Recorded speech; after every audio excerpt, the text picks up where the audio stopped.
The whole town was freezing, -45 degrees. The power grid collapsed, pipes burst, families huddled in homes that turned to ice within hours. But up on a hill overlooking the valley, an elderly couple in their late 70s sat peacefully by a roaring fire, completely warm. Derek Bennett had stopped expecting visitors years ago. At 78, he had made peace with the quiet.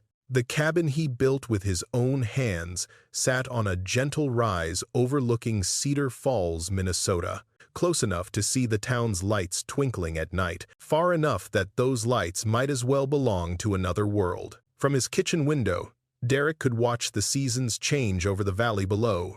What he couldn't see anymore were the people who had once filled his life with noise and purpose. 3 children, 11 grandchildren, 54 years of marriage to the same woman who still hummed hymns while she kneaded bread, and yet the phone rarely rang. The mailbox held nothing but bills and advertisements. The people of Cedar Falls had decided, somewhere along the way, that Derek and Edna Bennett were relics, curiosities.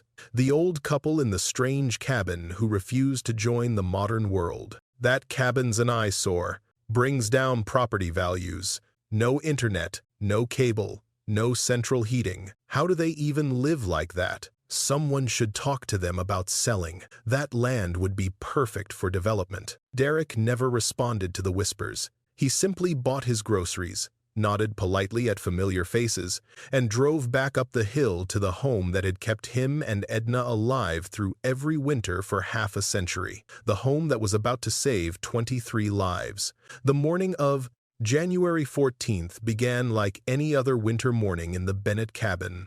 Derek woke at 5:30. The bedroom was cold. They kept the wood stove banked low overnight to conserve fuel, but not uncomfortable. The wood stove in the main room still held embers from the night before. Derek added kindling first, then 2 split logs of seasoned oak, and adjusted the damper until the flames caught properly. Within minutes, warmth began radiating outward, pushing back the chill that had settled overnight. This was the rhythm of their days. Fire first, then coffee, then breakfast, then whatever work needed doing, repairs, wood splitting, preserving, mending. By the time Edna emerged from the bedroom, wrapped in the quilted robe her mother had made 60 years ago, the cabin was warm and the coffee was ready. "Cold one today," she said, settling into her chair by the window. Derek handed her a mug. "Radio says it's going to get worse. Big storm coming down from Canada." "How bad?" "Bad enough that they're talking about it 3 days out." Edna sipped her coffee and gazed through the frost-feathered glass at the town below. Cedar Falls looked peaceful from here, a postcard of small-town America with its church steeples and neat rows of houses, smoke rising from chimneys, cars moving slowly along cleared streets. "Do we need anything from town?" she asked. Derek shook his head. "Pantries full, wood stacked, wells working fine." He paused, watching the steam rise from his own mug. "We could ride out a month up here if we had to. Let's hope we don't have to." But something in Derek's bones, the same instinct that had kept him alive through 2 tours in Vietnam, told him that hope might not be enough this time. The first warnings came on January 15th. Derek listened to the weather report on the old battery-powered radio he kept in the kitchen, the same radio his father had given him when he returned from the war. The announcer's voice carried an edge of concern that Derek had rarely heard in routine forecasts. Unprecedented polar vortex expected to bring temperatures as low as -45 degrees to the northern Minnesota region. Authorities are urging residents to prepare for possible extended power outages. This is not a drill. Repeat, this is not a drill. If you have elderly neighbors or family members, please check on them now. Derek clicked off the radio and stood at the window, watching the sky. The clouds had that heavy, bruised look that preceded serious weather. Not the light gray of ordinary snow, but the deep purple-black of something far more dangerous. Edna. She looked up from her knitting. "We need to check the supplies. All of them." They spent the rest of the day preparing. Derek inspected the woodpile first. 8 cords of seasoned oak and maple, split and stacked in the covered shed he'd built 30 years ago. enough to last the entire winter and then some. The wood was dry, properly aged, ready to burn hot and clean. Next, he checked the hand pump on the well. The mechanism worked smoothly, drawing clear water from the aquifer 100 feet below. Unlike the electric pumps that served every other home in Cedar Falls, this one required nothing but muscle and patience. The root cellar held potatoes, carrots, onions, and beets from last summer's garden. The pantry shelves were lined with canned goods, vegetables, fruits, meats, and soups that Edna had preserved over the years. Bags of flour, sugar, salt, and dried beans filled the lower shelves. They could eat for months without ever leaving the property. Finally, Derek climbed the ladder to the attic and inspected the space between the two roofs. This was the cabin's secret, the thing that made it different from every other structure in Cedar Falls. When Derek built this home in 1970, he hadn't followed the plans from the hardware store or the advice of local contractors. He had followed his father. Eric Bennett had emigrated from Norway in 1932, fleeing poverty and seeking opportunity in a country that promised both. He'd arrived in Minnesota with nothing but the clothes on his back and the knowledge in his head, knowledge passed down through generations of Scandinavian builders who understood that winter was not merely an inconvenience, but a mortal threat. In Norway, Eric had told his son, "We build for survival, not comfort, survival. Because comfort is what you feel when you're alive, and you can only feel it if you stay alive." The double roof was Eric's legacy, two completely separate roof structures, one built above the other with an 18-inch air gap between them. The inner roof, constructed of thick pine planks sealed tight against drafts, held the warmth generated by the wood stove. The outer roof, built of heavier timbers and covered with metal sheeting, caught the snow and the wind and the brutal assault of Minnesota winters. But between them, in that 18-inch gap, sat a pocket of dead air that served as insulation more effective than anything money could buy. Heat rose from the cabin and warmed the inner roof. But that warmth never reached the outer layer, never escaped into the frozen sky. It stayed trapped, held, preserved, exactly as Eric Bennett had intended. "The best insulator is nothing," Eric had explained. "Not fiberglass, not foam, nothing. Air that cannot move cannot carry heat away. Remember this, and you will never freeze." Derek had remembered. For 54 years, he had remembered. And now, as the worst storm in Minnesota history gathered strength to the north, he was grateful beyond words that his father's wisdom had outlived his father's body. The power went out across Cedar Falls at 2:47 a.m. on January 16th. Derek and Edna slept through it. They had no electric alarm clocks, no refrigerator humming in the kitchen, no furnace cycling on and off through the night. The only sound that might have changed was the distant hum of the town below, and that was too far away to notice. When Derek woke at his usual time and walked to the window, he saw a valley transformed. Cedar Falls lay silent and dark. No streetlights, no porch lights. No glow from windows where early risers should have been making coffee and preparing for work. The only illumination came from the pale gray sky and the snow that had begun falling sometime during the night, thick, heavy flakes that accumulated with alarming speed. Derek checked the thermometer mounted outside the kitchen window. -38 degrees, and falling. "Lord have mercy," he whispered. By noon, the temperature had dropped to -42. Derek kept the wood stove burning hot, feeding it every hour with well-seasoned oak that threw heat like a furnace. The cabin's interior held steady at 68 degrees, not luxuriously warm, but comfortable, safe, alive. Through the radio, they learned what was happening to everyone else. Catastrophic failure of the regional power grid. Utility companies estimate restoration could take anywhere from 5 to 14 days. Emergency shelters have been established at Cedar Falls High School and First Baptist Church, but capacity is limited. Residents with medical equipment requiring electricity should seek immediate assistance. Edna stood at the window, watching the town below. "They're moving," she said. "I can see people walking toward Main Street." Derek joined her. Even from this distance, he could make out dark figures trudging through the snow,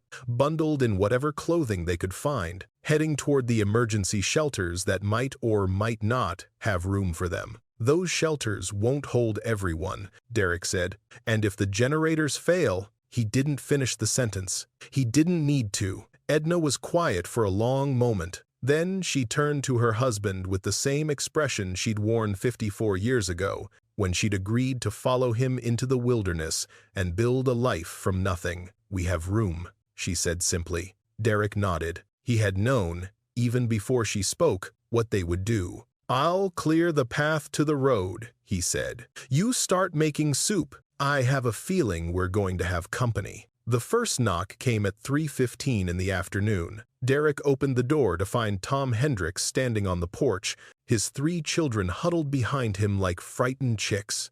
Tom's face was red with cold, his eyebrows frosted white, his whole body shaking so violently that he could barely speak. "Mr. Bennett," he managed through chattering teeth. "I'm sorry. I know we haven't. The shelters are full and our house. The pipes burst.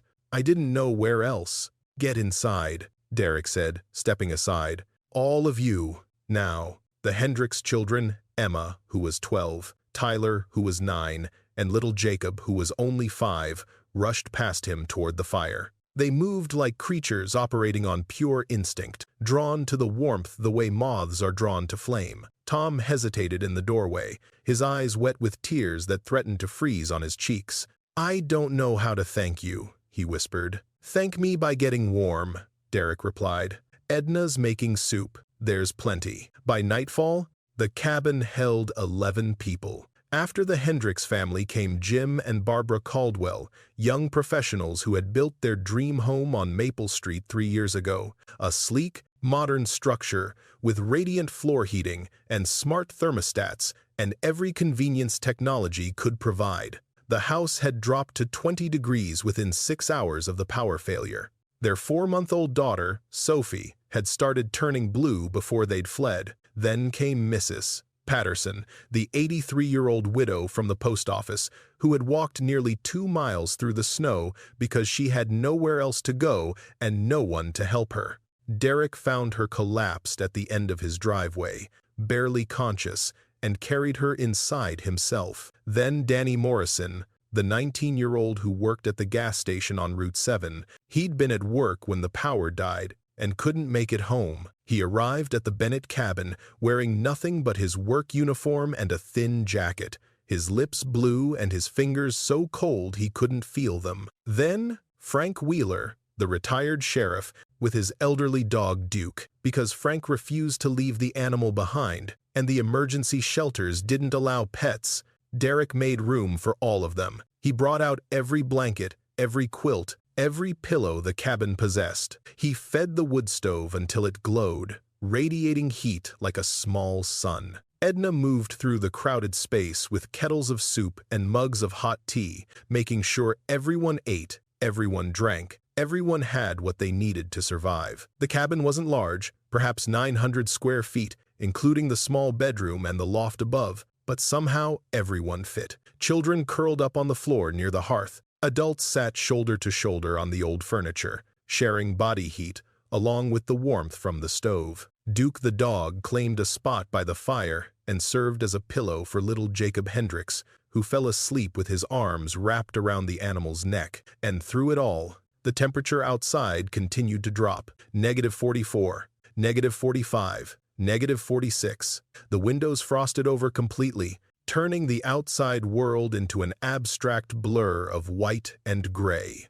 The wind howled around the cabin's corners, seeking entry, finding none. Snow accumulated on the outer roof, adding another layer of insulation to the air gap that was keeping them all alive. Inside, the temperature held steady, 67 degrees, 68 degrees, warm, safe, alive. At 9 o'clock that evening, as Edna was settling the children for sleep and Derek was adding more wood to the stove, another knock came at the door. This one was different from the others, hesitant, almost reluctant. Derek crossed the crowded room and opened the door. The woman standing on his porch was in her 50s, dressed in an expensive coat that was entirely inadequate for the conditions. Her hair was disheveled, her makeup smeared, her whole bearing that of someone whose world had just collapsed. Derek recognized her immediately. Mayor Christine Walsh, the same woman who, 18 months ago, had stood before the town council and argued that the Bennett cabin should be condemned as a public nuisance.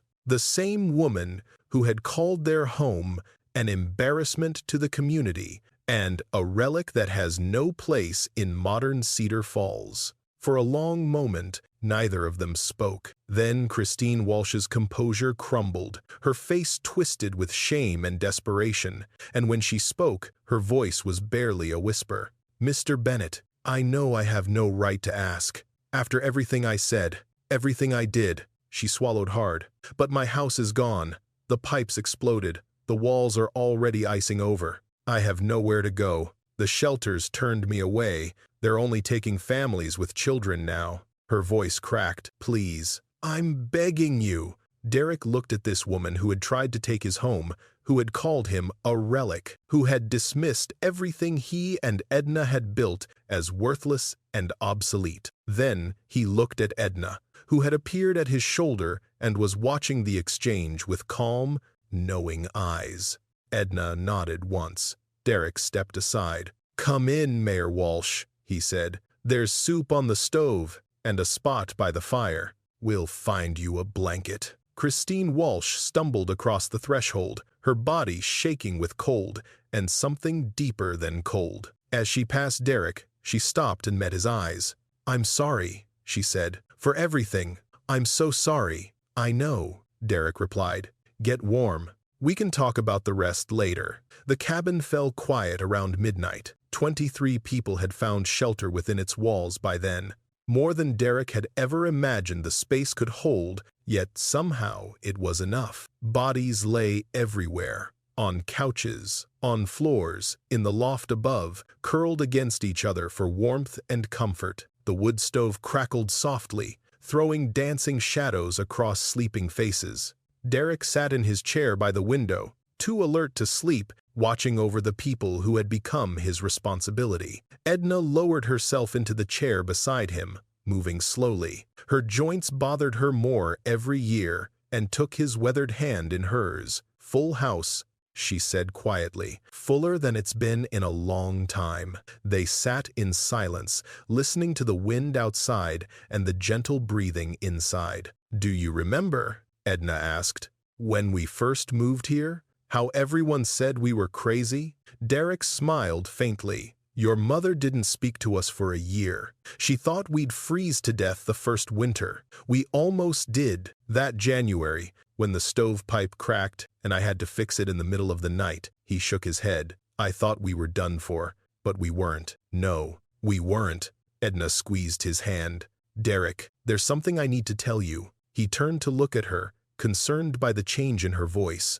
"I got a call last week," she continued, "from Harold." Derek went very still. Harold, their eldest son, the one who had moved to Chicago 15 years ago and slowly, methodically, erased his parents from his life, who had stopped calling, stopped visiting, stopped responding to letters and messages until the silence became a wall neither side could breach. "What did he want?" Derek asked carefully. "He said he was thinking about coming to visit, for the first time in 5 years. Edna paused. "He said he'd been doing a lot of thinking, about family, about what matters." Derek stared into the fire, processing this information. "He lives in Chicago," he said finally. "The storm would have hit there too." "Yes. Did he say where he was going to stay during the storm?" Edna was quiet for a moment. Then, "He said he was going to try to make it here, that he wanted to come home." Derek closed his eyes. Somewhere out there, in the frozen darkness, his son might be trying to reach them, might be driving through conditions that had already killed the power grid and stranded countless travelers, might be fighting his way toward a home he had rejected years ago, toward parents he had dismissed as backward and stubborn and wrong, or he might have made it to a shelter, might be safe and warm somewhere, waiting out the storm like any sensible person would. Derek didn't know which possibility frightened him more. "We should sleep," Edna said gently. Tomorrow will be long. But Derek stayed in his chair, watching the fire, listening to the wind, and wondering if the son who had abandoned him would find his way back before it was too late. Outside, the temperature dropped to -47 degrees. Inside, the cabin held steady, and somewhere on a frozen highway between Chicago and Cedar Falls, a car pushed through the darkness, its headlights barely penetrating the swirling snow, its driver gripping the wheel with white-knuckled determination. Harold Bennett was coming home. The second day dawned gray and merciless. Derek woke before anyone else, as he always did, and moved through the sleeping bodies like a man navigating a familiar obstacle course in the dark. He added wood to the stove, adjusted the damper, and checked the thermometer outside the kitchen window. -49 degrees. He had never seen it so cold, not in 54 years of Minnesota winters, not in his father's stories of Norwegian storms that buried villages for weeks. This was something else entirely, a cold so profound it seemed to have weight, pressing down on the world like a physical force. Through the frost-covered window, Derek could see nothing of Cedar Falls. The town had disappeared behind a wall of white, swallowed by snow that continued to fall in thick, relentless curtains. The only evidence that the world still existed beyond the cabin was the faint howl of wind and the occasional crack of tree branches surrendering to the cold. How bad? Derek turned to find Frank Wheeler standing behind him, the retired sheriff's face creased with concern. Duke padded at his heels, the old dog's joints stiff from sleeping on the hard floor. "Bad as I've ever seen," Derek admitted. "Worse, maybe." Frank moved to the window and squinted into the white void. "I've been through some storms in my time. 30 years as sheriff, you see everything. But this," he shook his head, "this feels different. It is different. How long can we hold out here?" Derek considered the question carefully. "Wood's good for 3 weeks if we're careful. Food's good for longer. Water's not a problem. The well's deep enough it won't freeze." He paused. "The question isn't whether we can hold out. It's whether the others can." Frank understood immediately. The town, the shelters will run out of generator fuel eventually, and the people who couldn't get to the shelters.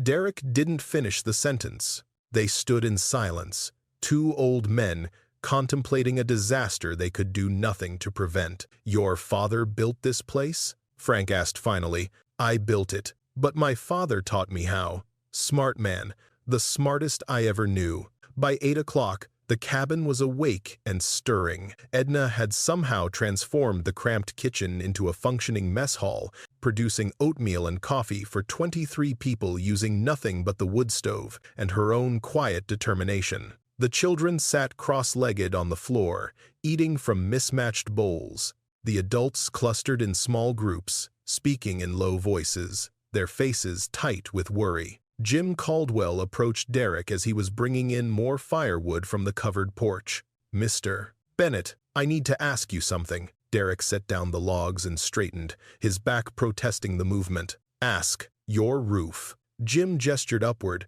"Someone mentioned it's different, that it's why this place stays warm without electricity." "That's right. How does it work?" Derek studied the younger man, mid-30s, soft hands, the kind of person who had probably never split a log or fixed a leaky pipe in his life. But there was genuine curiosity in his eyes, and something else. Something that looked like the beginning of understanding. "Come with me," Derek said. He led Jim to the small ladder that accessed the attic space, and together they climbed into the gap between the 2 roofs. The space was cold, much colder than the living area below, but not frozen. Pale light filtered through gaps in the outer roof's boards, illuminating the simple architecture that had saved all their lives. 2 roofs, Derek explained, pointing. "The inner one, here below us, is sealed tight, keeps the warm air from the stove inside the living space. The outer one, above us,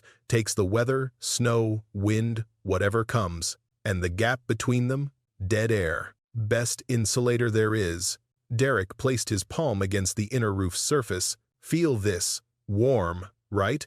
That's heat rising from below, but it can't escape, because the air in this gap doesn't move. It just sits here, creating a barrier." Jim touched the surface himself, his expression shifting as he felt the warmth. It's so simple. The best ideas usually are. Why doesn't everyone build like this? Derek climbed back down the ladder, Jim following. Because it takes longer, costs more up front, and when you've got cheap electricity and gas furnaces, it seems unnecessary. He met Jim's eyes. Until it isn't.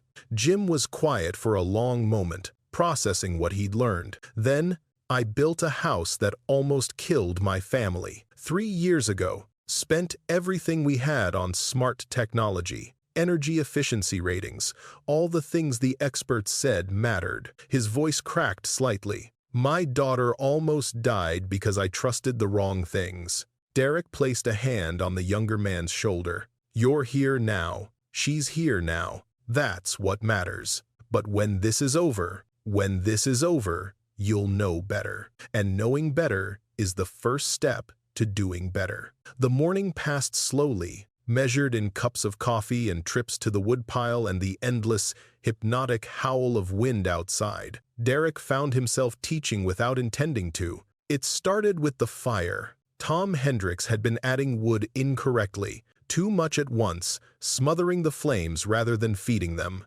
Derek showed him how to bank the coals, how to add fuel gradually, how to read the color of the flames to know when the stove was burning efficiently. You want a bed of coals first, Derek explained. Then you add your wood on top, one piece at a time. Let each piece catch before you add the next. Tom nodded, watching intently. My house has a gas fireplace. Push a button and it turns on. I never thought about any of this. Most people don't, until they have to. Then it was the water. Barbara Caldwell had assumed, reasonably, that they would need to melt snow for drinking water. Derek led her to the hand pump in the corner of the kitchen and demonstrated how it worked. The aquifer's 100 feet down, he said, working the handle until clear water flowed into the waiting bucket, too deep to freeze. And the pump doesn't need electricity. Just muscle. Barbara tried it herself, struggling at first with the rhythm, then finding her stride. Water splashed into the bucket, clean and cold and miraculous. I didn't know things like this still existed, she said. They exist. People just stopped looking for them. By noon, Derek had given impromptu lessons on fire management, water collection, food preservation, and the basics of staying warm without central heating. His audience had grown from 1 or 2 curious individuals to nearly everyone in the cabin, crowded around him like students around a teacher. Only Mayor Christine Walsh remained apart, sitting in a corner with her arms wrapped around herself, watching but not participating. Derek noticed but said nothing. Some lessons couldn't be taught. They had to be lived. The knock came at 1:30 in the afternoon. It was softer than the others had been. Not the desperate pounding of someone fleeing the cold, but a hesitant, almost reluctant sound. Derek's heart clenched in his chest before his mind could catch up with the reason. He crossed to the door and opened it. The man standing on the porch was nearly unrecognizable. His face was raw and red, ravaged by wind and cold. Ice crystals clung to his eyebrows and the stubble on his cheeks. His lips were cracked and bleeding. His expensive winter coat, the kind sold in Chicago boutiques to people who would never actually need it, was soaked through and stiff with frost. But his eyes, Derek would have known those eyes anywhere. Dad. Harold Bennett's voice was barely a whisper, scraped raw by cold and exhaustion and something deeper than either. I made it. I actually made it. Then his legs gave out, and Derek caught his son for the first time in 15 years. They laid Harold on the couch nearest the fire, stripping off his frozen clothes and wrapping him in every blanket they could find. His skin was pale, almost gray, and his shivering was so violent it shook the entire piece of furniture. Edna knelt beside her son, pressing warm cloths to his face and hands, tears streaming silently down her weathered cheeks. How long was he out there? Someone asked. Too long, Derek replied grimly. The story came out in fragments over the next hour, as Harold slowly warmed and his voice returned to something approaching normal. He had left Chicago 2 days ago, when the first warnings about the polar vortex hit the news. His original plan had been to arrive before the storm, to surprise his parents with an unannounced visit after 5 years of silence. But the weather had moved faster than predicted, and the roads had deteriorated faster than anyone expected. His car had died 20 miles outside Cedar Falls. The battery, drained by the heater running constantly, had simply given up. Harold had sat in the freezing vehicle for 3 hours, watching the temperature drop, waiting for help that never came. When he realized no one was coming, he started walking 20 miles. In negative 40-degree weather, with nothing but a Chicago winter coat and dress shoes meant for office buildings, not snowdrifts. "I kept thinking about this place," Harold said, his voice still rough. "About how you always said it could survive anything, how you built it to last." He closed his eyes. "I thought if I could just make it here, if I could just get home." Derek sat in the chair across from his son, his face unreadable. "Why did you come, Harold?" The question hung in the air between them, weighted with 5 years of silence and 15 years of growing distance. Everyone else in the cabin had gone quiet, sensing the gravity of the moment. Harold opened his eyes and met his father's gaze. "Because I was wrong." "About what?" "About everything." Harold struggled to sit up, despite Edna's protests.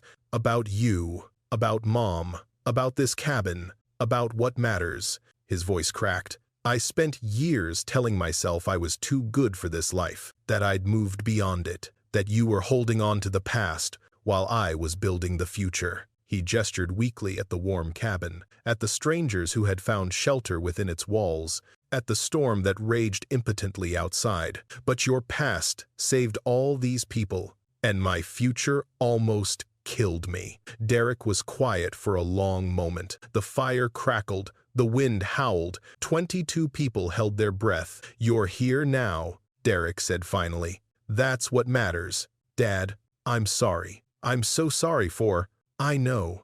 Derek's voice was rough with emotion he rarely showed. "I know you are." He rose from his chair, crossed to the couch, and did something he hadn't done since Harold was a boy. He pulled his son into his arms and held him low. The afternoon brought more refugees. Word had spread somehow, perhaps through the emergency radio channels, perhaps simply through the desperate grapevine of people searching for salvation, that there was a cabin on the hill where the fire still burned and the door was still open. The Martinez family arrived at 3 o'clock, Roberto and Elena with their twin daughters, Lucia and Sofia, who were only 4 years old. They had walked 3 miles through the snow after their car got stuck on the highway, carrying the girls the entire way. Then came old Samuel Chen, the retired pharmacist who had run the drugstore on Main Street for 40 years. He brought his medical bag and immediately began checking the children for signs of frostbite, his gentle hands and calm voice a comfort to frightened parents. Then the Okonkwo family, David, his wife Grace, their teenage son Marcus, and Grace's elderly mother, who needed regular medication for her heart condition. Samuel Chen examined her immediately, his face grave but controlled. "Her blood pressure is elevated," he told Derek quietly. "The stress, the cold, the disruption to her medication schedule, she needs to stay warm and calm. She'll have both here," Derek promised. By evening, the cabin held 31 people. Derek had never imagined the walls could contain so many bodies, but somehow they did. People slept in shifts now, some on the furniture, some on the floor, some in the loft above. The wood stove burned constantly, fed by a rotating crew of volunteers who had learned Derek's lessons well. And through it all, the temperature outside continued its assault. Negative 51 degrees. Negative 52. Numbers that shouldn't have been possible. Numbers that spoke of a world gone wrong, of systems overwhelmed, of the thin membrane between civilization and chaos stretched to its breaking point. But inside the cabin, life continued. Edna organized the women into cooking shifts, producing meals from the pantry stores that somehow fed everyone. The children, after their initial terror had faded, began to treat the situation as an adventure. playing games by firelight, listening to stories, forming friendships that crossed every line of age and background. Derek watched it all with quiet wonder. 54 years ago, he had built this cabin as a refuge from a world that had broken him. The war had left scars that never fully healed, and he had needed silence and solitude to find his way back to himself. Edna had understood, had followed him into the wilderness without complaint, had built a life with him that was small and quiet and complete. He had never expected that the refuge he built for 2 would become a refuge for 31. On the evening of the second day, Harold found his father on the small covered porch, adding wood to the storage pile despite the brutal cold. "You shouldn't be out here," Harold said. "It's too cold. Wood doesn't split itself. Let me help." Derek paused, axe in hand, and looked at his son. Harold was still pale, still weak from his ordeal, but there was something in his eyes that hadn't been there for years. A willingness, a humility. Derek handed him the axe. They worked in silence for a while, taking turns splitting logs while the other stacked. The rhythm was familiar to Derek. He had done this same work with his own father, decades ago. But watching Harold struggle with the technique brought unexpected emotion to his throat. "You used to be better at this," Derek said finally. Harold laughed, a real laugh, the first Derek had heard from him in years. "I used to do it every day. Now I sit at a desk and tell other people what to do." "Is that what you wanted? The desk? The telling?" Harold set down the axe and leaned against the woodpile, his breath fogging in the frigid air.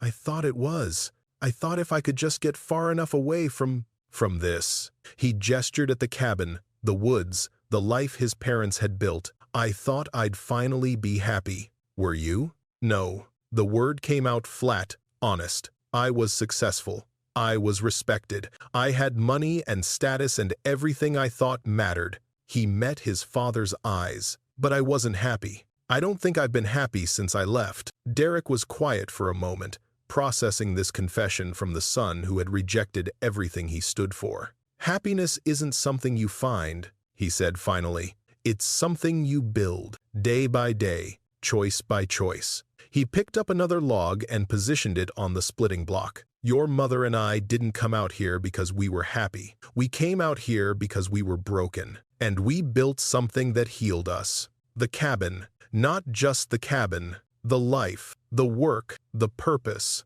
Derek swung the axe, splitting the log cleanly. "When you wake up every morning knowing exactly what needs to be done, and you do it, and you see the results of your labor, that's happiness. Not the feeling, the knowing." Harold was silent for a long time. "Can I learn?" he asked finally. "Is it too late?" Derek looked at his son, 53 years old, successful by every measure the world valued, and yet standing here in the cold, asking if he could learn to split wood. "It's never too late," Derek said. "But you have to want it, really want it. Not just when the world is falling apart, but when everything's easy and comfortable and there's no reason to do things the hard way." "I want it," Harold said. "I think I've wanted it for years. I was just too proud to admit it." Derek handed him another log. "Then let's start now." Inside the cabin, Edna was telling stories. The children had gathered around her chair by the fire, their faces illuminated by the dancing flames. Some of the adults had joined them too: Elena Martinez, Grace Okonkwo, even Mayor Christine Walsh, who had finally emerged from her corner and rejoined the group. Edna told them about the early years, when she and Derek had first moved to the property. About the winter, the stovepipe cracked and Derek had repaired it in the middle of the night, his fingers so cold he couldn't feel them. About the spring, they planted their first garden and watched deer eat half of it before they learned to build a proper fence.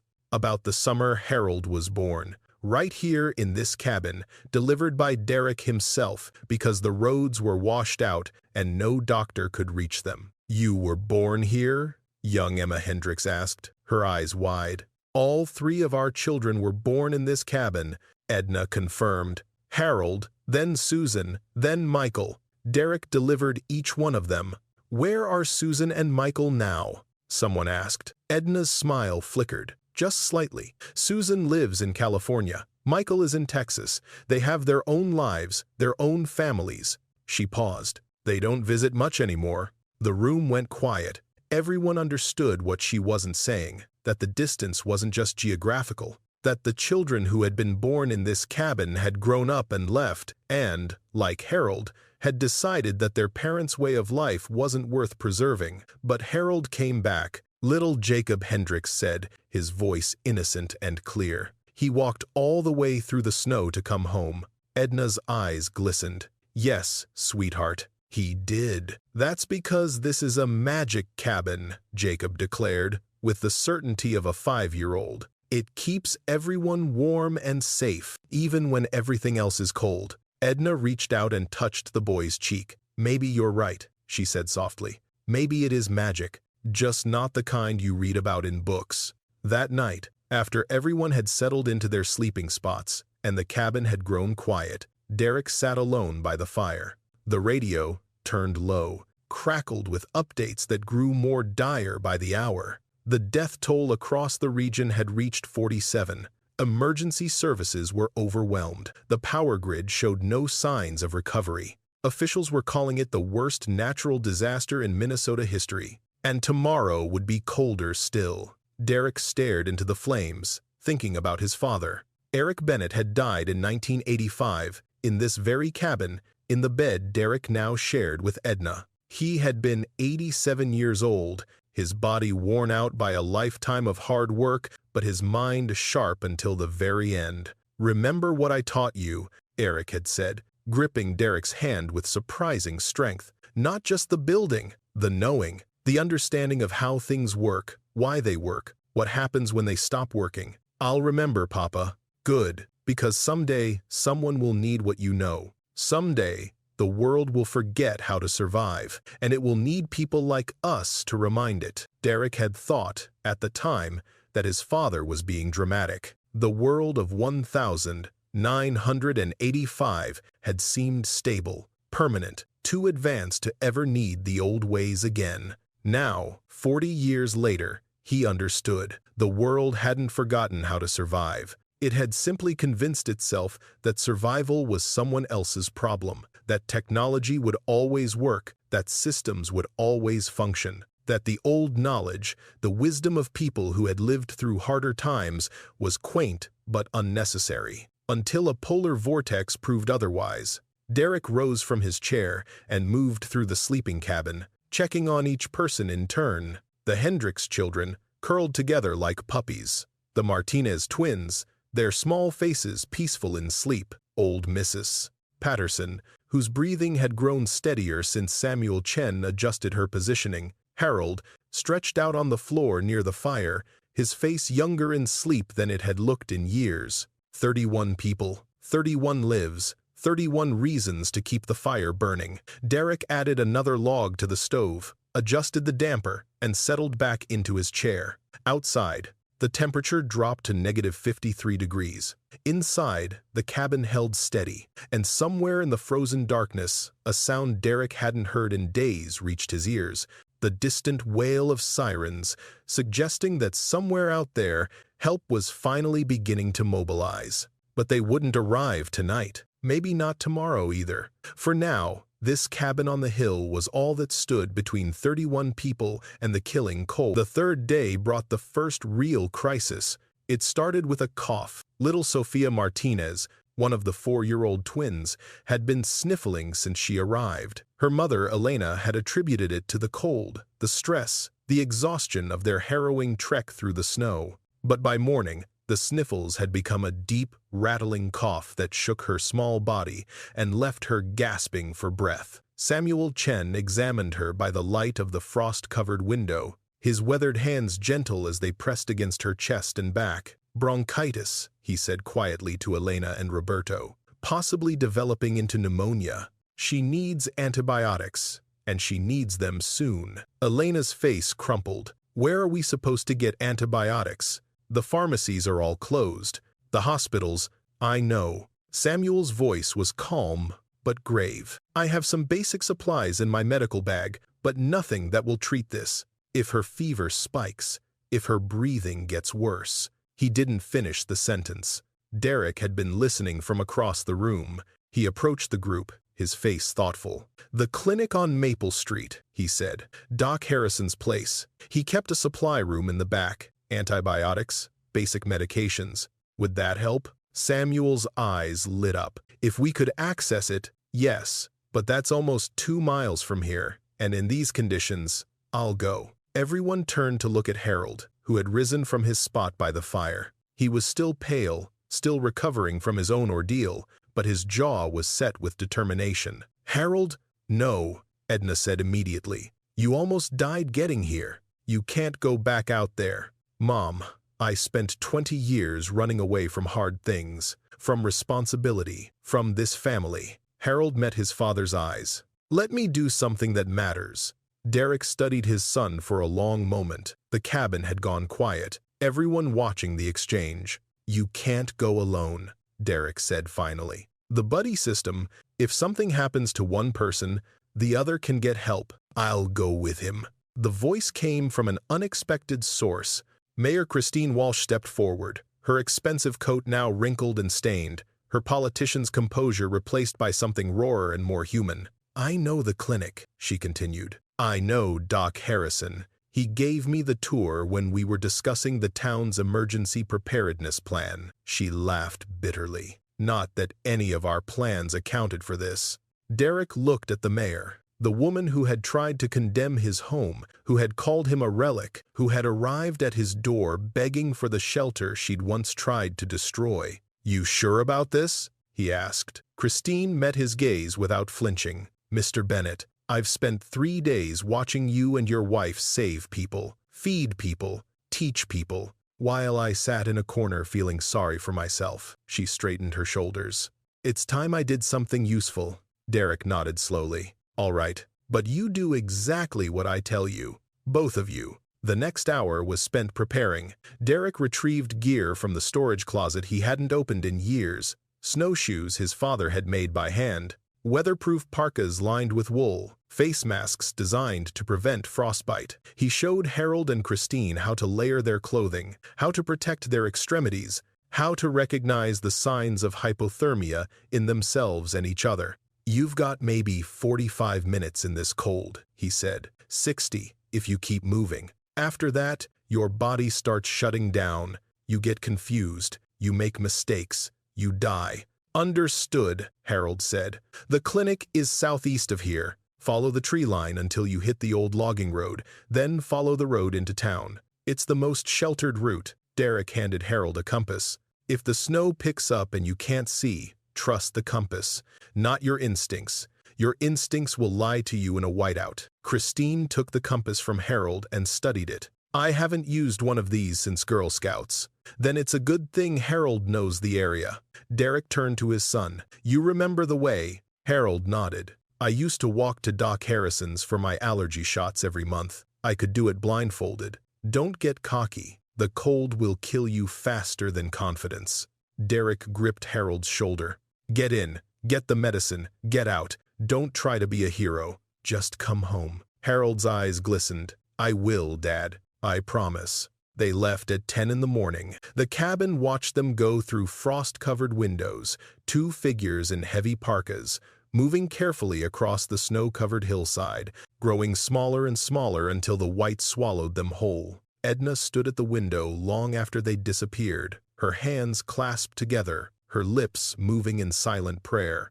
Derek joined her, placing a weathered hand on her shoulder. "He'll be okay," he said, though he wasn't sure if he was reassuring her or himself. "I can't lose him again," Edna whispered. "Not like this. Not after he finally came home. You won't. He's stronger than he knows." He just forgot for a while. They stood together in silence, watching the empty white expanse where their son had vanished, and waited. Inside the cabin, time moved like honey, slow, thick, almost unbearable. Samuel Chen sat with Sophia Martinez, monitoring her breathing, keeping her fever down with cool cloths and the limited medication he had available. The little girl drifted in and out of sleep, her twin sister Lucia refusing to leave her side. "Is she going to die?" Lucia asked, her 4-year-old voice trembling. Samuel smiled gently. "No, sweetheart. She's sick, but she's going to get better. Some very brave people went to get her medicine. The man who walked through the snow? And the lady with the fancy coat? That's right. Lucia considered this. They must be very brave. It's really cold outside. Yes, it is. That's why we're all so lucky to be in here, where it's warm. The little girl nodded solemnly, then curled up next to her sister on the makeshift bed, holding her hand.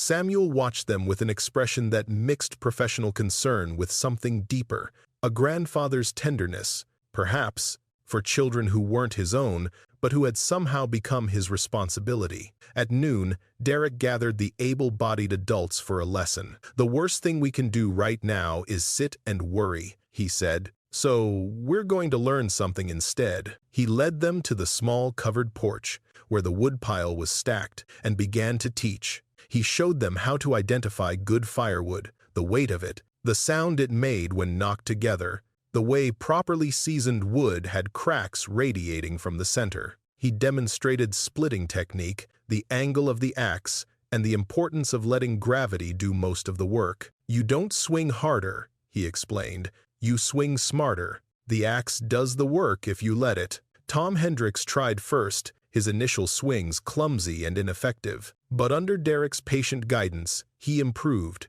and by his 10th log, he had found a rhythm that produced clean splits with minimal effort. "I've never done this before," Tom admitted, slightly breathless.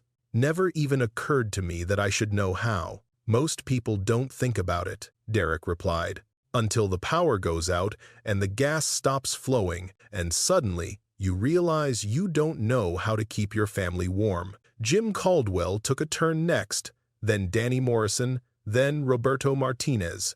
Even Frank Wheeler, despite his age, insisted on splitting a few logs, his old sheriff's arms still strong enough for the work. By the time they finished, they had added 24 logs to the pile, and every man present had learned a skill their grandfathers had taken for granted. "This is what we've lost," Derek said, surveying the group. "Not just the knowledge, but the willingness to learn. We got so comfortable with our thermostats and our delivery apps that we forgot what it means to take care of ourselves."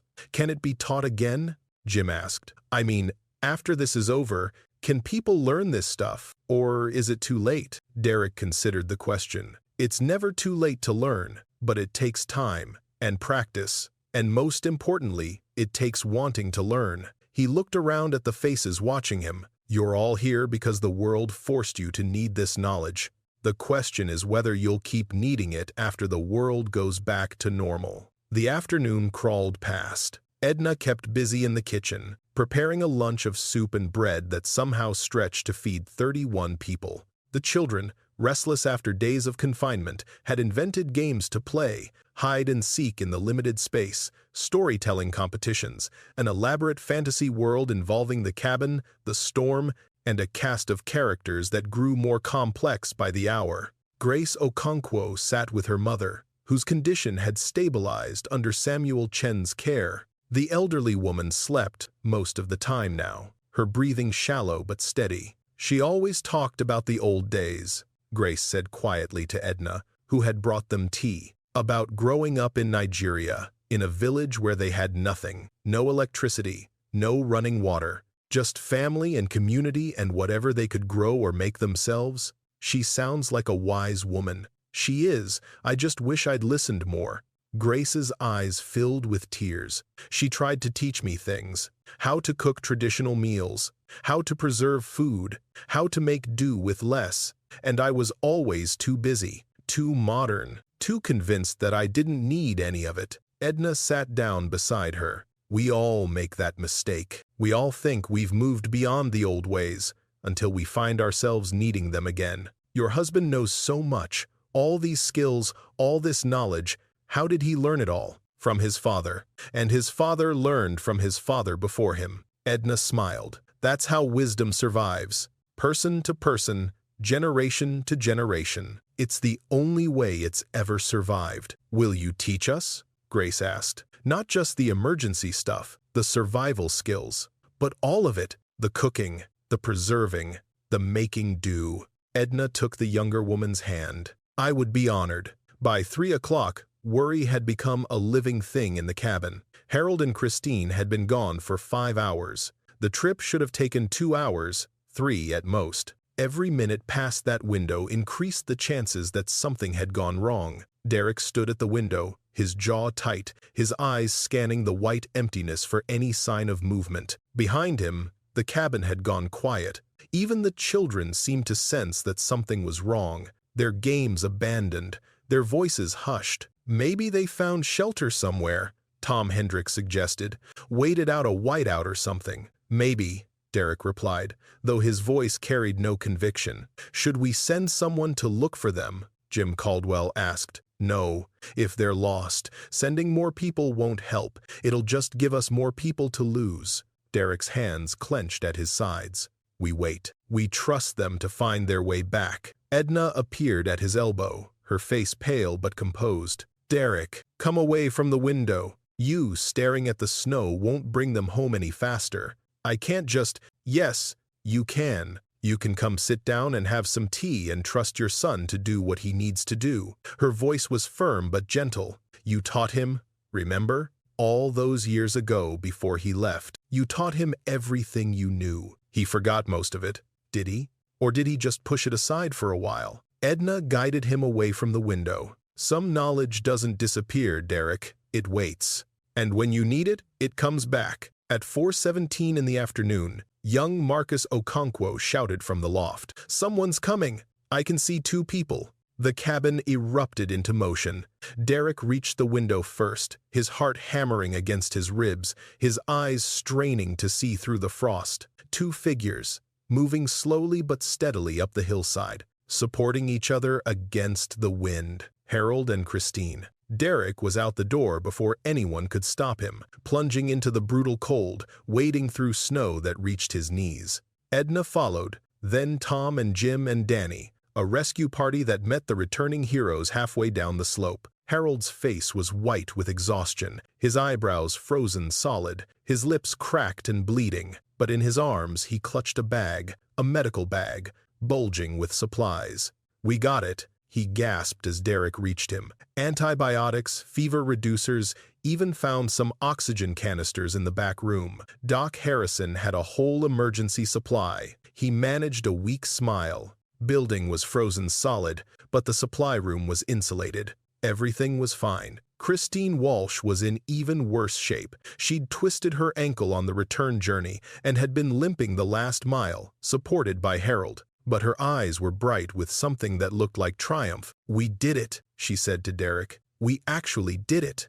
Derek didn't waste time with words. He took the medical bag from Harold, handed it to Jim, and then wrapped his arms around his son. You came home, he said, his voice rough. You actually came home. Samuel Chen worked through the evening. The antibiotics went to Sophia Martinez first, along with fever reducers and fluids. The little girl was still dangerously ill, but with proper medication, her chances improved dramatically. The oxygen canisters went to Grace's mother, whose breathing had grown more labored during the afternoon. Within an hour of receiving supplemental oxygen, her color improved and her vital signs stabilized. Other supplies from Doc Harrison's office were distributed as needed: bandages for the minor frostbite several people had suffered, pain relievers for aching joints and muscles, antiseptic for cuts and scrapes that had gone untreated in the chaos. You saved lives today, Samuel told Harold and Christine as he worked. Real lives.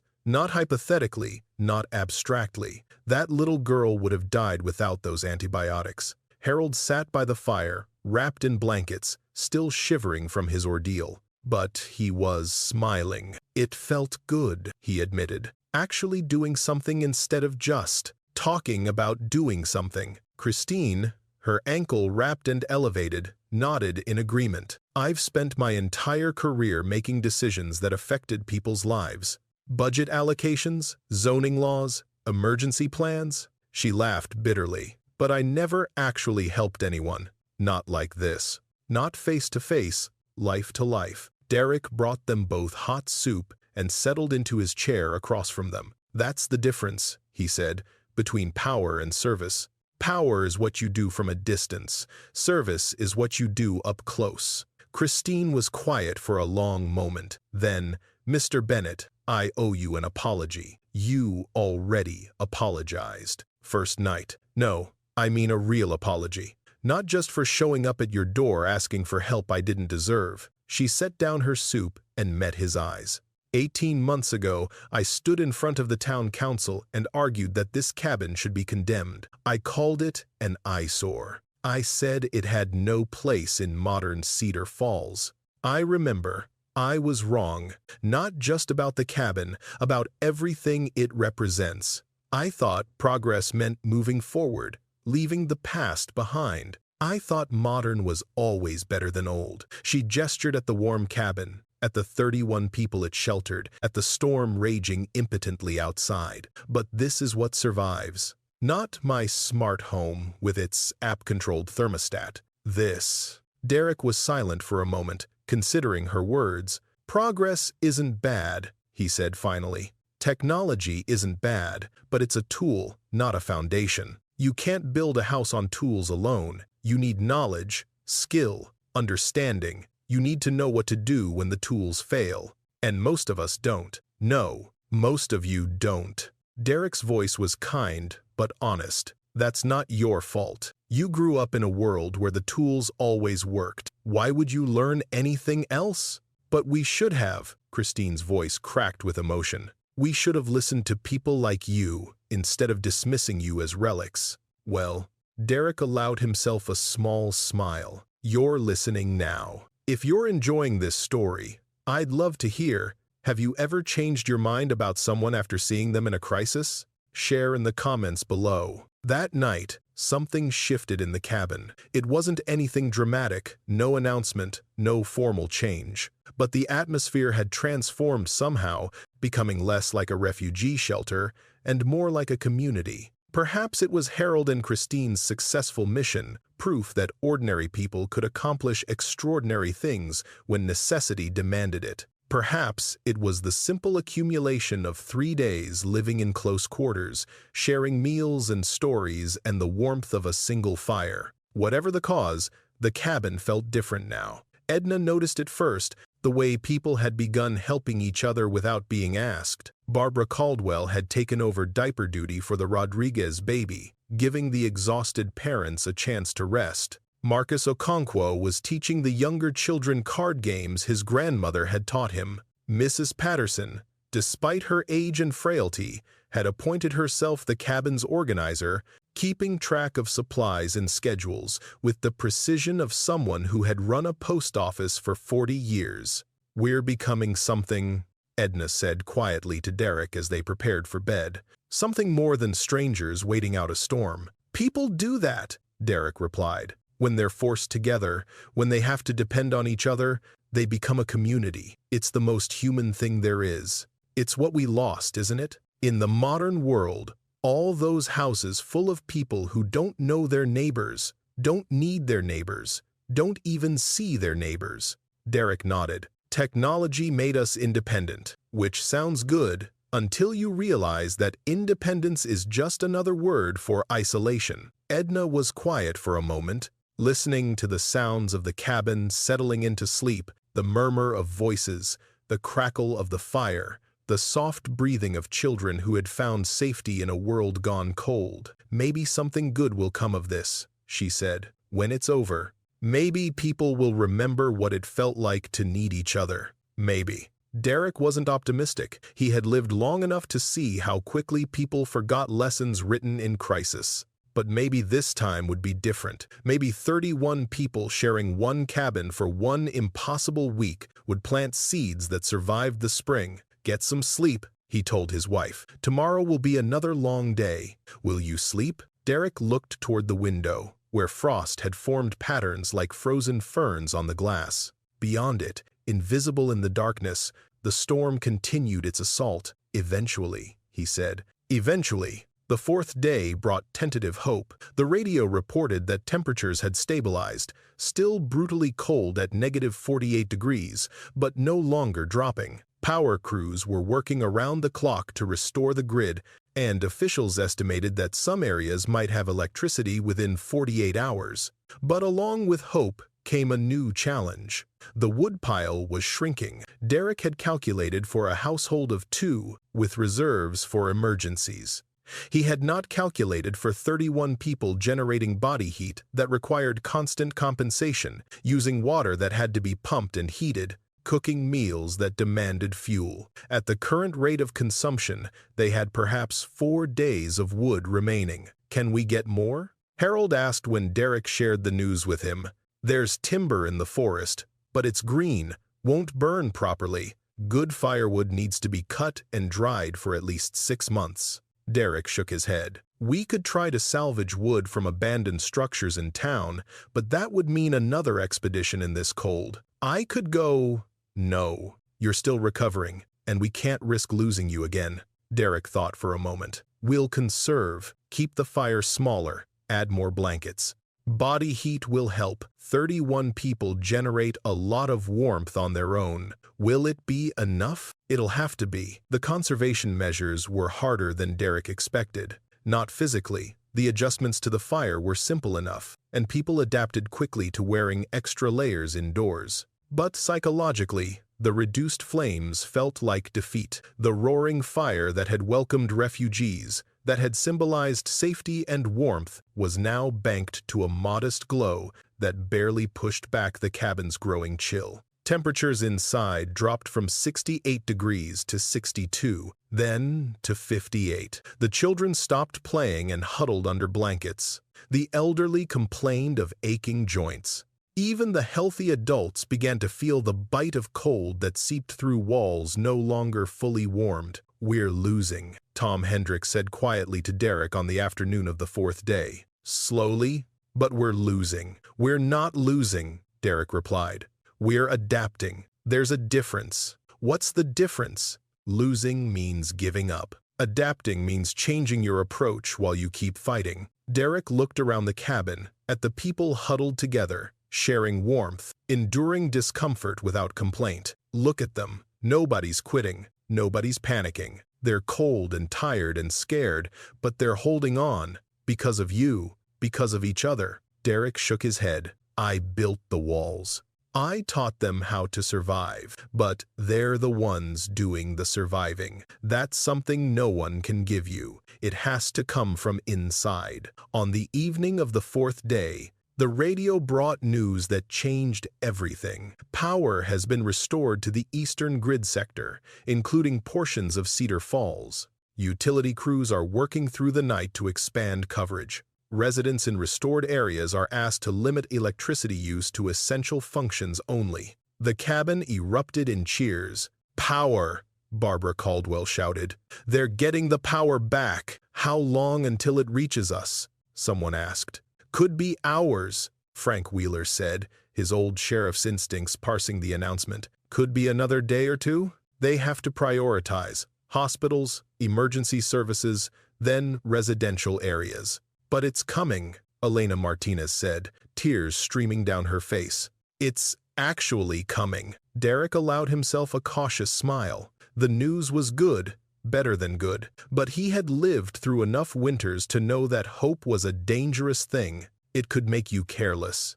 It could make you drop your guard at exactly the wrong moment. "We keep the fire going," he announced. "We keep conserving. Until the power's actually on and the heat's actually working, nothing changes." A few people looked disappointed, but most understood. They had learned, in 4 days, to trust Derek Bennett's judgment over their own optimism. "One more night," Edna said, squeezing her husband's hand. "Maybe 2. We can do this." "Yes," Derek agreed. "We can." But that night, as the cabin settled into uneasy sleep and the fire burned low, Derek sat alone by the window and allowed himself to feel something he had suppressed for 4 days. Fear. Not for himself. He had made peace with his own mortality years ago. But for these people who had come to his door, who had trusted him with their lives, who were now counting on him to get them through one more night, one more day, one more hour. 31 people. 11 of them children, all of them depending on a cabin built by a young man 54 years ago, using techniques taught by a father who was now 40 years dead. What if it wasn't enough? What if the wood ran out before the power returned? What if someone got sick, really sick, and they couldn't help? What if the temperature dropped again, beyond even what the double roof could handle? Derek closed his eyes and thought of his father. Remember what I taught you. Not just the building, the knowing, the understanding of how things work, why they work, what happens when they stop working. He had remembered. For 54 years, he had remembered. The fifth day dawned with a silence that felt different from the days before.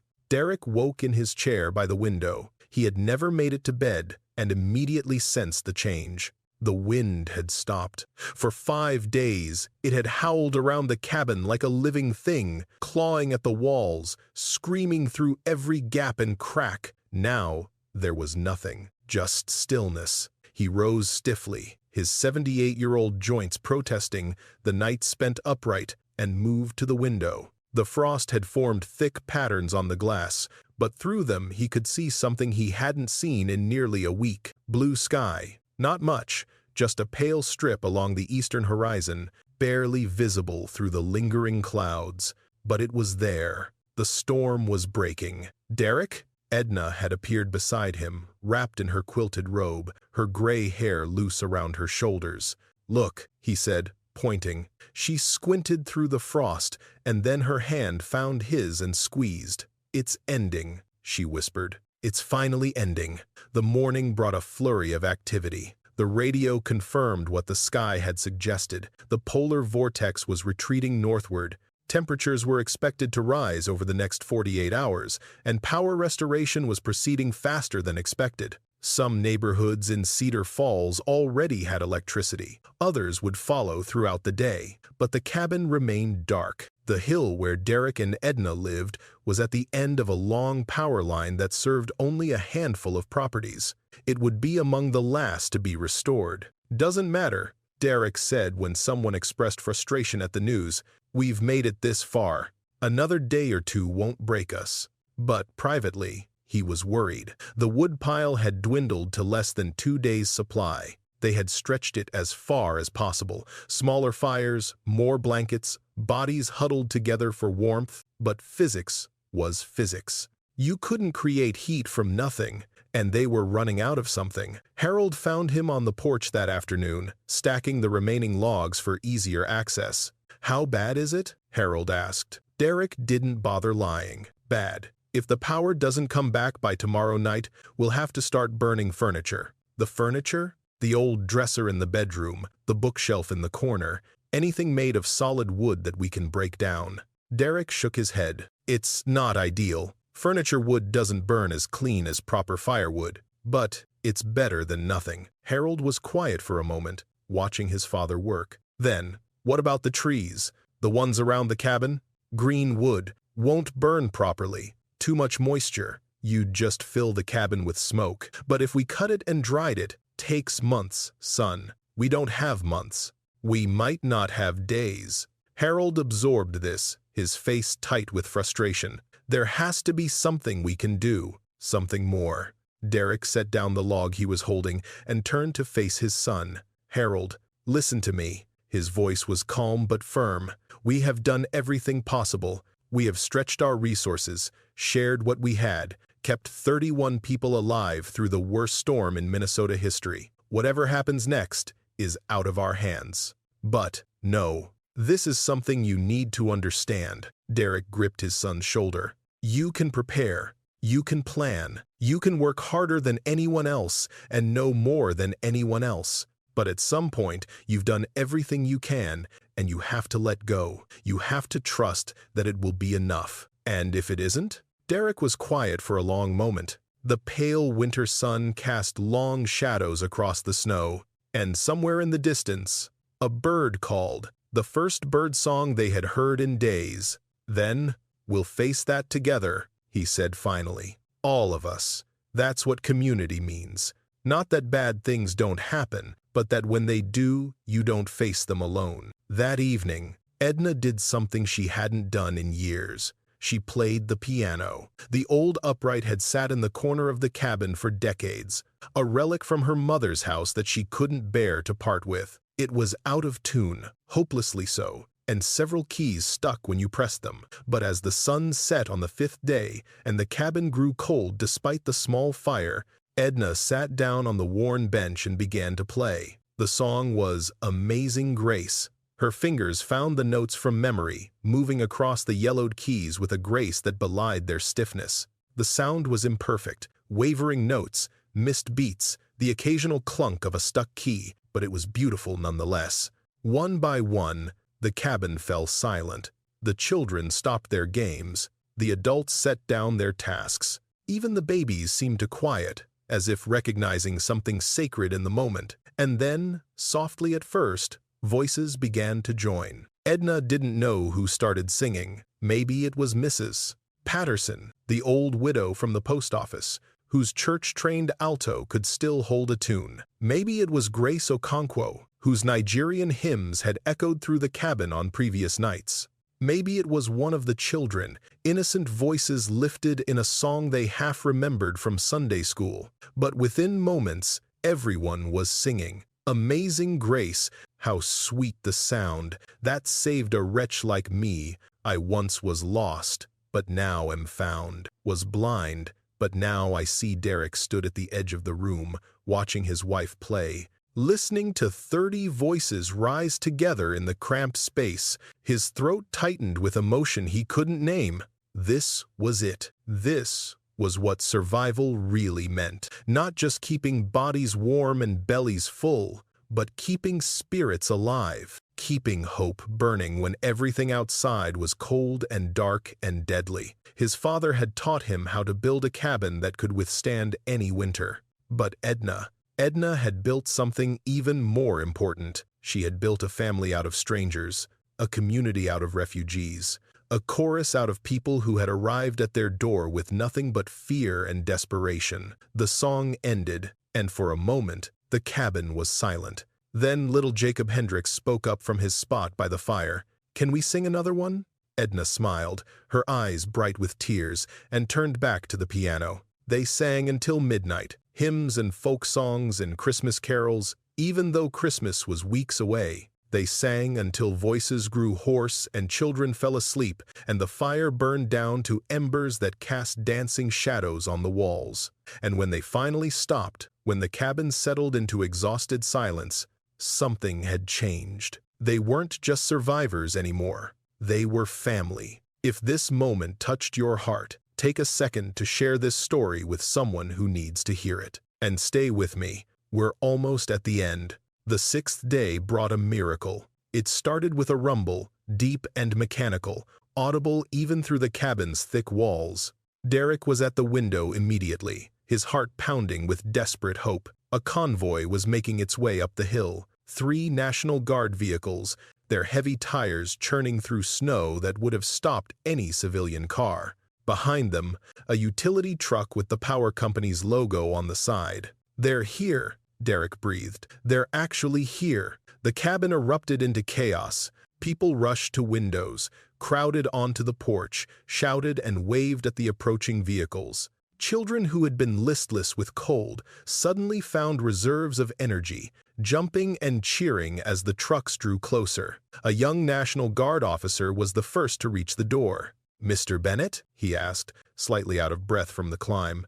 "Derek Bennett? That's me. Sir, we've been hearing about this cabin for 2 days.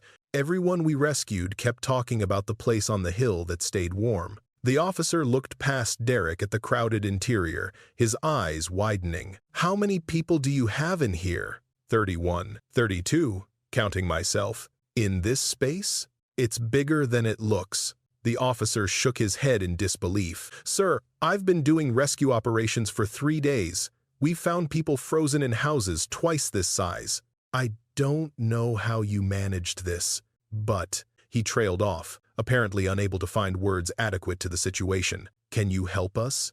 Derek asked. "We're running low on fuel. Another day and the power crews restoring your line right now should have electricity within the hour." The officer gestured to the utility truck. "And we brought supplies, food, water, medical equipment, whatever you need. Derek felt something release in his chest, a tension he hadn't even realized he was carrying. For 6 days, he had held this community together through sheer will and whatever wisdom his father had left him. Now, finally, help had arrived. "Thank you," he said, his voice rough. "Thank you."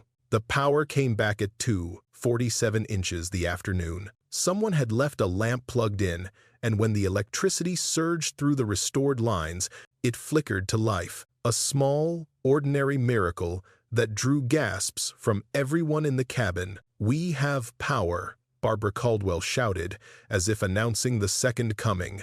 "We actually have power!" The National Guard had set up a temporary command post in the cabin's yard, coordinating with other rescue teams and beginning the process of returning people to their homes, or what remained of their homes. The news from town was mixed. Some houses had survived with minimal damage. Others had been destroyed by burst pipes and ice. A few had burned when desperate residents tried to heat them with makeshift fires. But everyone in the Bennett cabin was alive. Everyone was healthy. Everyone would go home.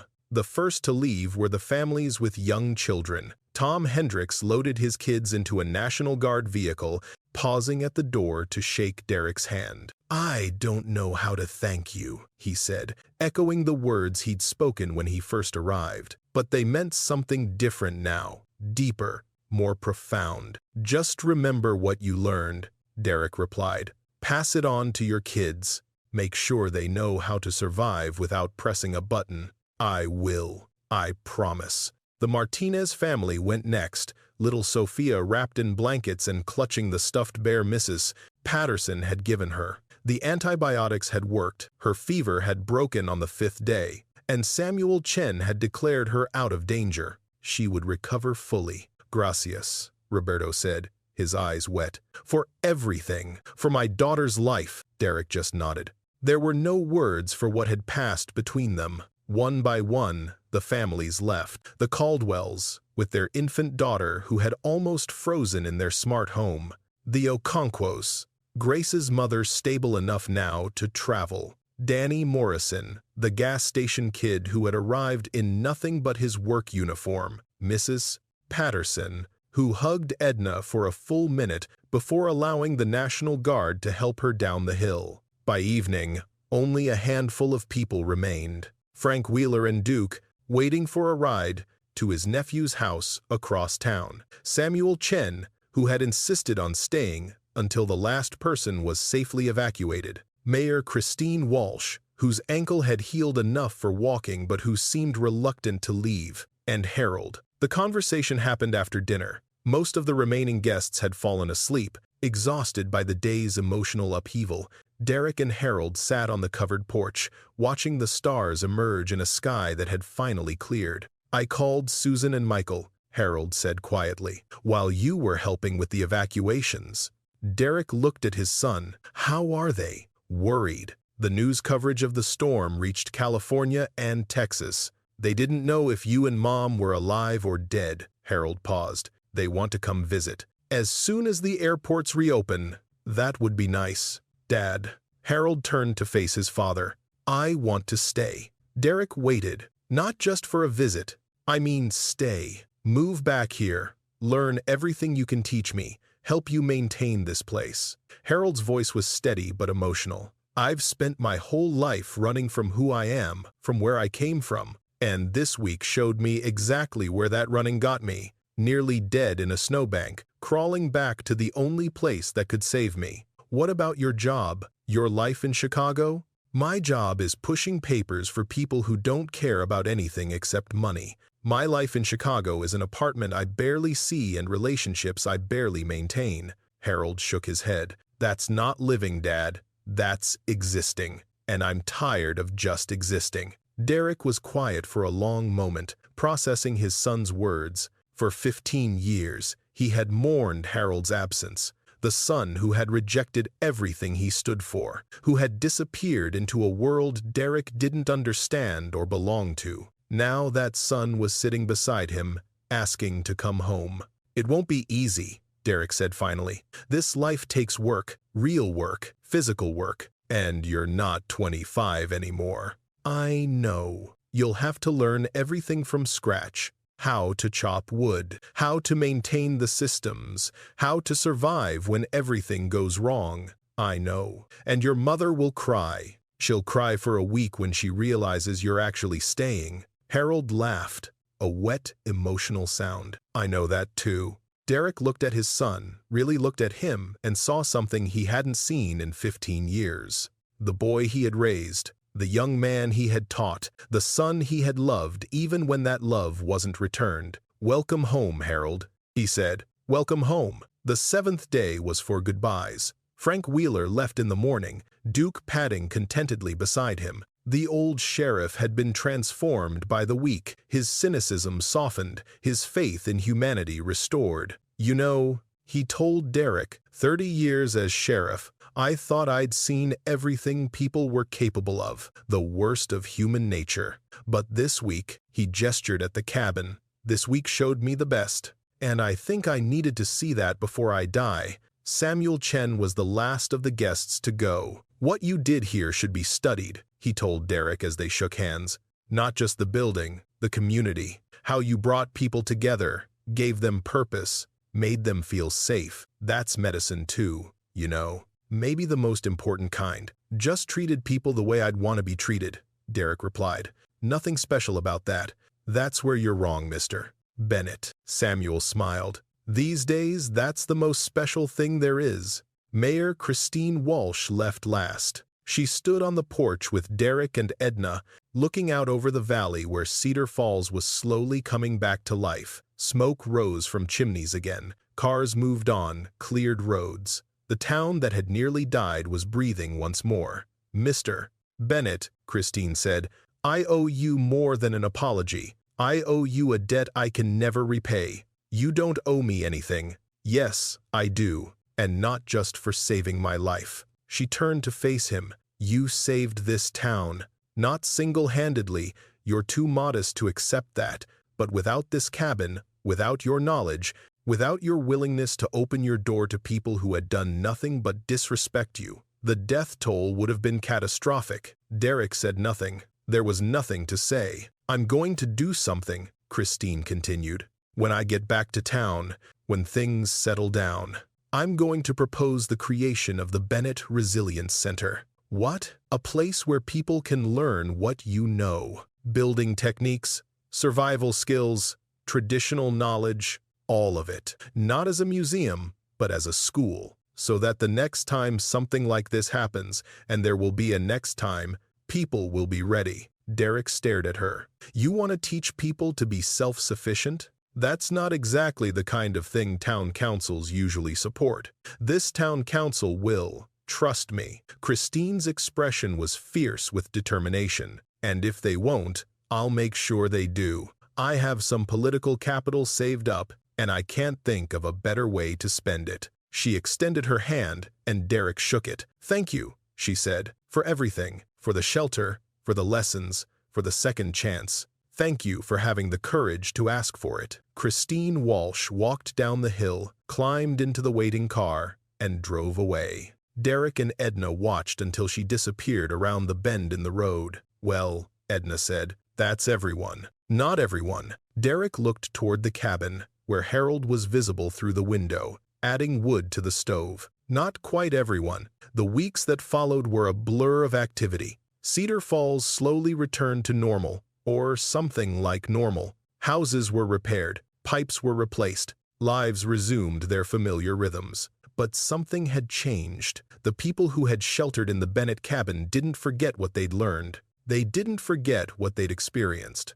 Tom Hendricks enrolled in a wilderness survival course and started teaching his children the basics of fire making. Jim Caldwell hired a contractor to install a wood-burning stove as a backup heating system. The Martinez family began keeping emergency supplies. Real supplies, not just a flashlight and some batteries. And every Sunday, without any formal arrangement, people started showing up at the Bennett cabin. Not for shelter, the crisis was over, but for lessons, for knowledge, for the chance to learn from a 78-year-old man who had somehow become the most important teacher in town. Derek taught them everything: how to split wood and bank a fire, how to pump water from a well, how to preserve food and insulate walls and read the weather, how to survive when the systems failed and the power went out and the world revealed just how fragile modern life really was. Harold was always beside him, learning alongside the others, taking notes, asking questions. The son who had rejected his father's wisdom was now its most devoted student. And Edna taught in her own way. She taught cooking and canning and quilting. She taught songs and stories and the names of plants that grew wild in the woods. She taught that survival wasn't just about staying alive, but about staying human. In March, Mayor Christine Walsh kept her promise. The Cedar Falls Town Council unanimously approved the creation of the Bennett Resilience Center, funded by a combination of public money and private donations from people whose lives had been saved during the storm. The center would be built on land adjacent to the Bennett cabin, with Derek serving as its founding director. "I don't know anything about running a center," Derek protested when Christine presented the plan. "You don't need to. You just need to do what you've been doing," she smiled. "Teach, share, keep the knowledge alive." The groundbreaking ceremony was held in April, on the first warm day of spring. Nearly 200 people attended, far more than the cabin could have held, spread across the hillside in a sea of folding chairs and standing observers. The survivors of the storm were there, of course, along with their families and friends. But so were people from across the region, drawn by news coverage of the miracle cabin on the hill. Mayor Walsh gave a speech about resilience and community. Samuel Chen spoke about the medical aspects of the crisis and the lives saved by Harold and Christine's expedition. Tom Hendricks talked about what it felt like to arrive at the cabin's door with his children freezing and find warmth and welcome inside. Then it was Derek's turn. He stood at the small podium, looking out at the crowd, and felt something he hadn't felt in years, seen. "I don't have a fancy speech prepared," he began. "I'm not a public speaker. I'm just a man who built a cabin and learned some things from his father." He paused, gathering his thoughts. "When I came back from Vietnam in 1969, I was broken. The world didn't make sense to me anymore. I couldn't sleep in houses with thin walls. I couldn't trust systems I didn't understand. So I came out here, to this hill, and I built something I could trust." He gestured at the cabin behind him. "My father taught me how. His father taught him. Knowledge passed down through generations, father to son, mother to daughter, neighbor to neighbor. That's how wisdom survives, not in books or computers, though those help too, but in the hands and hearts of people who care enough to learn." Derek looked at the crowd, at the faces of people who had been strangers a few months ago and were now something closer to family. What happened during the storm wasn't a miracle. It was just knowledge, applied when it mattered. And any one of you could have done the same thing if you'd known what I knew. He spread his hands. "That's what this center is for. So you can know, so your children can know, so that the next time the power goes out and the cold comes, and it will come, make no mistake, you'll be ready." The applause started slowly and built until it echoed across the valley. Derek stood there, uncomfortable with the attention, until Edna appeared at his side and took his hand. "You did good," she whispered. "We did good," he corrected. "All of us." 1 year later, the first anniversary of the storm fell on a Sunday in January. Derek woke at 5:30, as he always did, and moved through the cabin that was now never quite empty. Harold had built a small addition over the summer, a guest room for the visiting students who came from across the state to learn traditional building techniques. Susan had visited twice, Michael once, and both had promised to return with their families in the spring. The woodpile was full, the pantry was stocked, the well still worked. And in the field beside the cabin, the Bennett Resilience Center stood complete, a modest building constructed using the same techniques Derek had used 54 years ago. A double roof, thick walls, a massive wood stove at its heart. Derek dressed in the gray light and walked out onto the porch. The valley below